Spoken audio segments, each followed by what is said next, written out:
नमस्कार। घड़ी में शाम के 7:30 बजने वाले हैं और वक्त हो चला है जोहार झारखंड का। बुलेटिन की शुरुआत बहुत बड़ी खबरों के साथ करेंगे। पहली बड़ी खबर हमारी क्या होगी आपको बता देते हैं। मंत्री बैद्यनाथ राम से बातचीत के बाद 5 अगस्त तक पारा शिक्षकों का आंदोलन, वेतनमान पेंशन योजना, रिटायरमेंट प्रोग्राम की मांग उनकी तरफ से की जा रही है। आपको ये भी बताएंगे कि केंद्रीय गृह मंत्री अमित शाह ने कांग्रेस को क्यों अहंकारी कहा। वहीं देवघर में श्रावणी मेले को लेकर सीएम हेमंत सोरेन ने अधिकारियों से किस तरह की बैठक की है, क्या दिशा निर्देश दिए हैं, इस खबर से भी आपको रूबरू करा देंगे। रांची में बैंक अधिकारी बनकर करोड़ों की ठगी करने वाले साइबर अपराधी दोषी करार दिए गए। इन तमाम खबरों को अगले आधे घंटे में आपको बताएंगे। पहली बड़ी खबर क्या है वो आपको बता देते हैं। राजधानी रांची से बड़ी खबर, 5 अगस्त तक रुका पारा शिक्षकों का आंदोलन। मंत्री बैद्यनाथ राम से बातचीत के बाद आंदोलन रुक गया है। 5 अगस्त को विभागीय अधिकारी और मंत्रियों के साथ फिर से होगी शिक्षकों की बैठक। सभी मांगों पर सरकार विचार विमर्श करेगी। फिलहाल पारा शिक्षकों ने आंदोलन रोकने का फैसला लिया। पारा शिक्षकों ने सीएम आवास के घेराव की कोशिश की। पुलिस प्रशासन ने वाटर कैनन, आंसू गैस का इस्तेमाल कर दिया है। वेतनमान पेंशन योजना, रिटायरमेंट प्रोग्राम की लगातार मांग कर रहे हैं। इस वक्त की बड़ी खबर आपको बता रहे हैं राजधानी रांची से, जहां पारा शिक्षकों का आंदोलन अब रुक गया है। उनकी तरफ से लगातार कई योजनाओं को लेकर भी मांग की जा रही थी। वेतनमान पेंशन योजना, रिटायरमेंट प्रोग्राम की भी मांग उनकी तरफ से की जा रही थी, लेकिन इन सब के बीच बड़ी खबर यह है कि ये प्रदर्शन अब रुक गया है। पारा शिक्षक हेमंत सोरेन सरकार को बनाने में बहुत महत्वपूर्ण भूमिका निभाए थे, इसलिए आशावादी भी हैं हम लोग। माननीय मंत्री जी ने बुलाया, आज हम लोगों का डेलीगेशन आया। माननीय मंत्री जी ने कहा कि 25 तारीख को आपके स्टेट कमेटी के साथ हम लोग बैठेंगे, होमवर्क करेंगे, आप लोग एक फ्रेमिंग के साथ आएंगे, हम लोग आपस में बैठ के पहले उन चीज़ों को समझेंगे, क्योंकि बीच में विधानसभा का सेशन भी है। उसके बाद 5 अगस्त को विभागीय सचिव, राज्य परियोजना निदेशक के साथ आधिकारिक बैठक होगी और जो होमवर्क 25 तारीख को माननीय मंत्री जी और संघीय प्रतिनिधियों के बीच हुआ रहेगा। बातचीत के क्रम में ये तय हुआ और मैंने कुछ प्रतिनिधियों को यहाँ पर बुलाकर वार्ता किया। इन लोगों का एक डिमांड था कि बैठक होना चाहिए पदाधिकारियों के साथ, तो उस बैठक के लिए 5 तारीख का दिन तय किया गया है। 5 तारीख को इनके साथ बैठक होगी, विभागीय अधिकारियों के साथ मैं भी रहूँगा और उसमें सकारात्मक चर्चा होगी और उनके समाधान की दिशा में हम लोग आगे बढ़ेंगे। इस अवसर पर संघर्ष मोर्चा ने इसका आंदोलन समाप्त किया। और इस पूरी खबर के एक जानकारी के साथ न्यूज़ 18 संवाददाता गौरव झा हमारे साथ जुड़ गए हैं फोन लाइन पर। गौरव, क्या कुछ जानकारी है? ये आंदोलन तो रुक गया है, बैठक होनी है और बैठक में किन विषयों को लेकर चर्चा की जा सकती है? क्या इस बाबत भी कोई जानकारी है आपके पास? बिल्कुल, हम बता दें सुबह की बैठक की जो तारीख है वो सबसे पहले तो 25 जुलाई को जो स्टेट कमेटी है पारा शिक्षकों की, तो वो मंत्री के साथ मुलाकात करेगी। उस दौरान ये अपने सारे मांगों को, जो 7 मांगे इन्होंने रखी है, उन 7 मांगों पर ये मंत्री से विचार करेंगे। वहाँ सबसे पहले तो पूरा ड्राफ्ट बनाया जाएगा और उसके बाद झारखंड में विधानसभा का सत्र शुरू होना है। 2 तारीख तक यानी 2 अगस्त तक विधानसभा का सत्र चलना है। उसके बाद 5 अगस्त को फिर से दूसरी बैठक जो है वो पारा शिक्षक, राज्य के मंत्री और विभागीय सचिव के साथ होनी है। अभी आश्वासन सभी पारा शिक्षकों को दिया गया है कि 5 अगस्त को जो विभागीय सचिव और अधिकारियों के साथ पारा शिक्षक और मंत्रियों की बैठक होगी, उस बैठक के दौरान इनकी जो मांगे हैं उसे अमली जमा पहनाने का प्रयास किया जाएगा। और इन्हीं आश्वासन के साथ सभी पारा शिक्षकों ने अपने आंदोलन को फिलहाल 5 तारीख तक के लिए रोका है। पारा शिक्षकों ने कहा है कि जिस तरीके से हेमंत सोरेन सरकार को बनाने में उन लोगों ने समर्थन दिया था, उसी तरीके से अब उम्मीद है। वाकई गौरव, देखने वाली बात होगी कि इस बैठक में क्या कुछ महत्वपूर्ण निर्णय लिए जाते हैं, क्या फैसले लिए जाते हैं। बहुत बहुत शुक्रिया आपका हमारे साथ जुड़ने के लिए। इस पूरी खबर पर नजर बनाए रखें।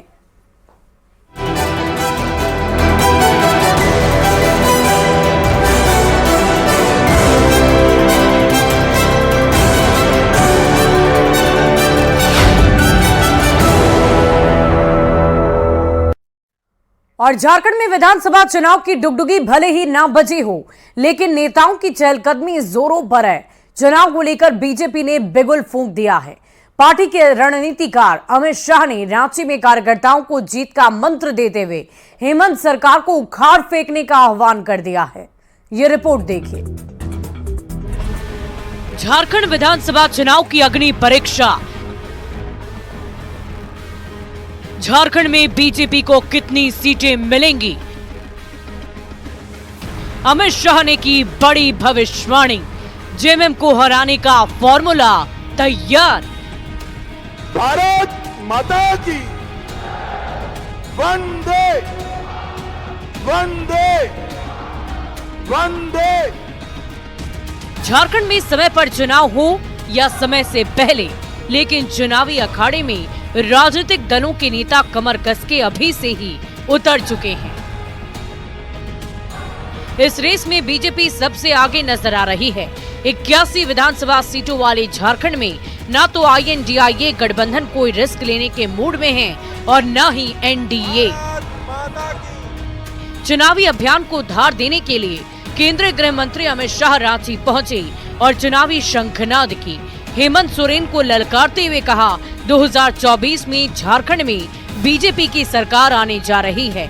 झारखंड के रचनाकार वाजपेयी जी रहे हैं। वही कांग्रेस पर भी अमित शाह आक्रामक नजर आए। कहा, मैं पहली बार देख रहा हूं, हार के बाद अहंकार आ गया है।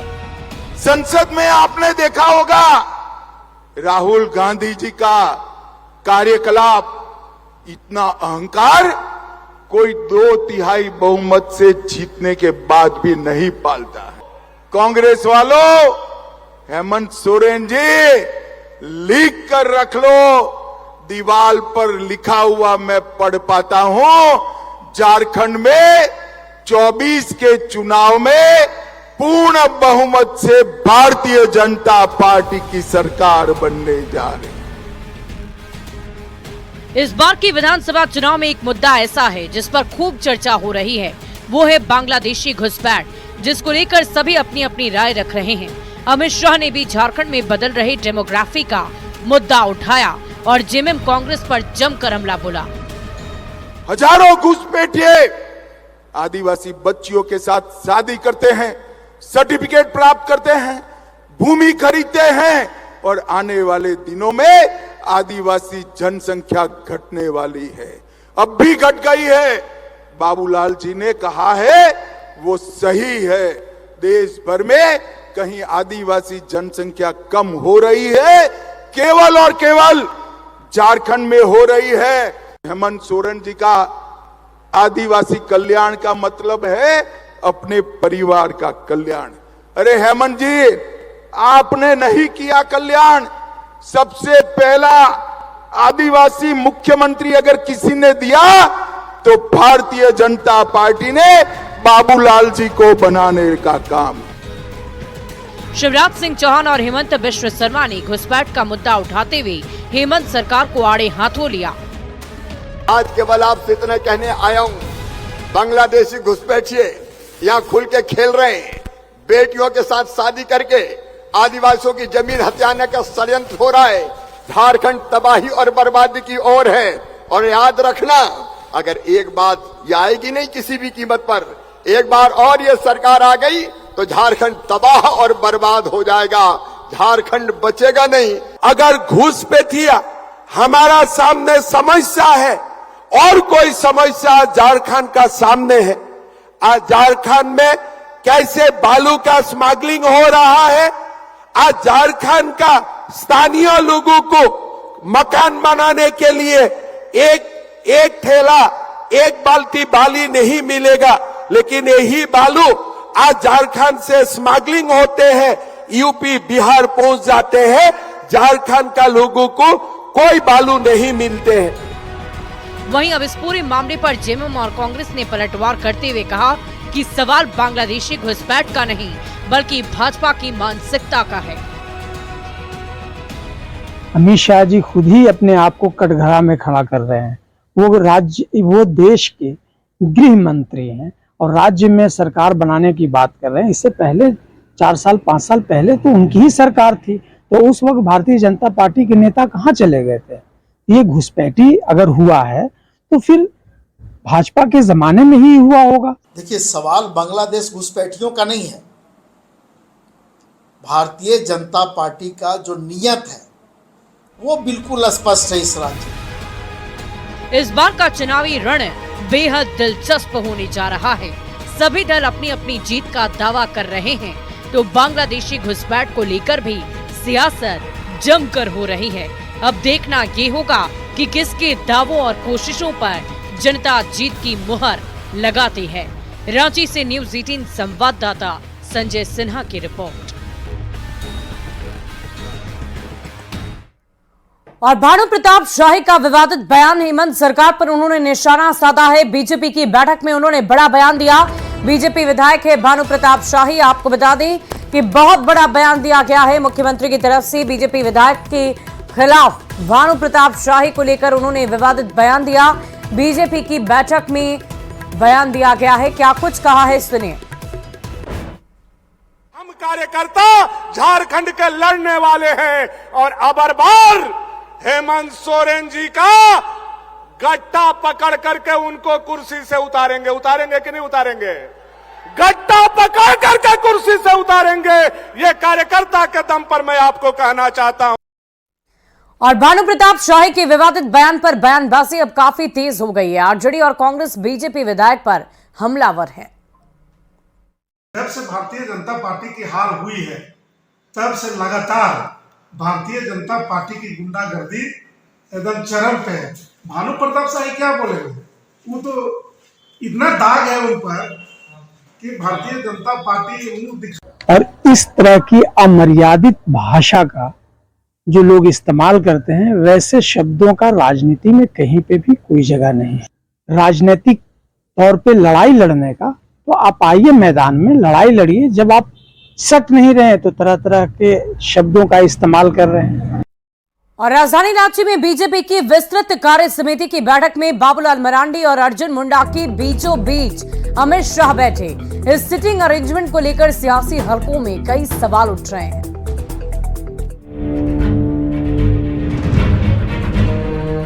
एक तरफ अर्जुन मुंडा, दूसरी ओर बाबूलाल मरांडी और बीचों बीच अमित शाह। जगन्नाथपुर मैदान में बीजेपी की विस्तृत कार्य समिति की बैठक में इस तस्वीर ने हर किसी का ध्यान अपनी तरफ खींचा। कार्यक्रम के बीच में अमित शाह एक दो बार अर्जुन मुंडा से बात करते दिखे। इस सिटिंग अरेंजमेंट को लेकर बीजेपी कार्यकर्ताओं में कानाफूसी शुरू हो गई। नहीं, ये बिल्कुल अफवाह है और बाबूलाल जी ही हर दृष्टिकोण से बेहतर होंगे और वही इस राज्य के सीएम होंगे। नेतृत्व मजबूत है उनका, बहुत मजबूत है। उनका उम्र जैसे जैसे बढ़ रहा है वैसे वैसे आम जनता ने मांग कम हो जा रहा है। अदर कैंडिडेट ने अर्जुन मुंडा जी का ज़्यादा मांग बढ़ रहा है।